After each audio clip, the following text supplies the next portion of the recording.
हम तो कुशवाहा जी हैं और वजह से उपेंद्र कुशवाहा खाड़ बाड़े उनकर हम कटर सपोर्ट लेके गोइले हो जा जेकरा में 100 गो लेकन के वोटाई के हइले नहीं केकरा के बबुआ तहनी के चुनबा स पवन सिंह के कौन सी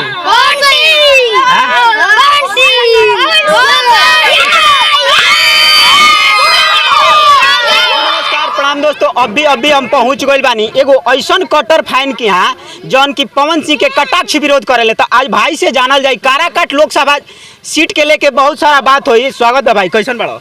बढ़िया बा। जे भी देखा था रौरा चैनल के वो सबके भाई के नमस्कार बा। का लागत है काराकाट में के जीता? काराकाट में तो अभी कुछ भी नहीं के कहल जा सकत।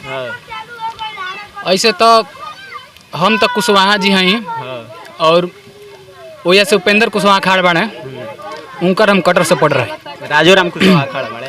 हाँ, आरजेडी से बड़े राजाराम कुशवाहा, लेकिन उपेंद्र कुशवाहा के हम मतलब बहुत बड़ा फाइन है। काराकाट सीट हॉट सीट बन गई जब पवन सिंह जाके तहलका मचैले बड़े। हाँ, वो तो न्यूज पे देखा था नहीं हमनी के, लेकिन तहलका मचैला में कुछ बा ना। अब लोग कटाक्ष पवन सिंह निकलत अनेकों सुपरस्टार के बुला के प्रचार करत रोज पर डे रोड शो होता टे।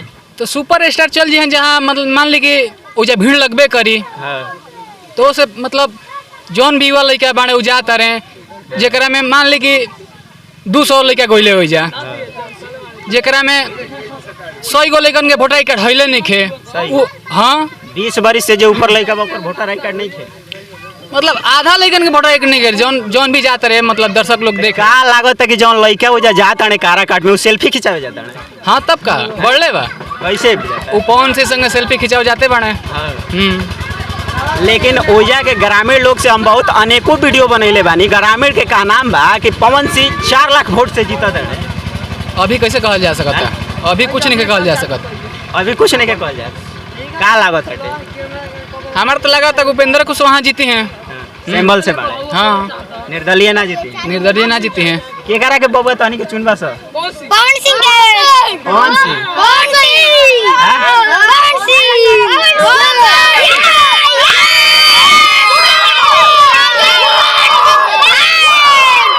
पवन सिंह के नाम पर देख लो लड़कन का वो लड़का हाला करता रहे सम्मान लग स्टार होने भाई। कुशवाहा जी के जाना था काराकाट में कौन ना जानिए सब भाई, छोटे छोटे लड़का बना से क्या जानिए इनसे। लेकिन ओजा के महिला के का नाम बाटे हर एक क्षेत्र में घूमत है, वीडियो बनैनी है, देखनी है, ओजा से सबके का नाम बा कि पवन सिंह कटाक्ष निकलत है और बहुत सारा वोट से जीती है। ऐसे कैसे मतलब मान लीजिए रोरा कह देम कि हाँ पवन सिंह निकलता रहे तो कैसे निकलता रहे बताइए तो कैसे निकलता? हमनी के ग्रामीण लोग से जा के ओजा इंटरव्यू करते हैं। तो इंटरव्यू कैले हम तो जरूरे मतलब उपेंद्र कुशवाहा के भी आदमी कहले कि हाँ ये निकली हैं चाहे ना निकली हैं। क्या रौरा सब क्या लगता? रौरा हमार वीडियो देखम तो ओकरा में उपेंद्र कुशवाहा के नामे नहीं। हाँ, तो खाली पवन सिंह के सपोर्टर के रौरा जाते बानी का है? हम तो कोनो गांव में घुस के इंटरव्यू पूछत नहीं ना ना, ऐसे कैसे हो सकता है? लेकिन कहीं उपेंद्र कुशवाहा के चर्चा नहीं है। नब्बे पे जहिया वोट हो दिन पता मालूम चली।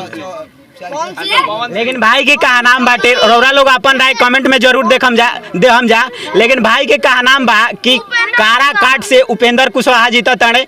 हम जाके ओजा ग्रामीण लोग से इंटरव्यू कैनी है और कई गो सारा गांव में घूमनी है, तो ओजा के कहा नाम बा लोगन के माता बहन चाचा चाची सबके कहा नाम बा कि अब की बार सिर्फ निर्दलीय प्रत्याशी पवन सिंह। लेकिन अपन राय रौरा लोग कमेंट बॉक्स में जरूर देम जा। जय हिंद, जय भारत।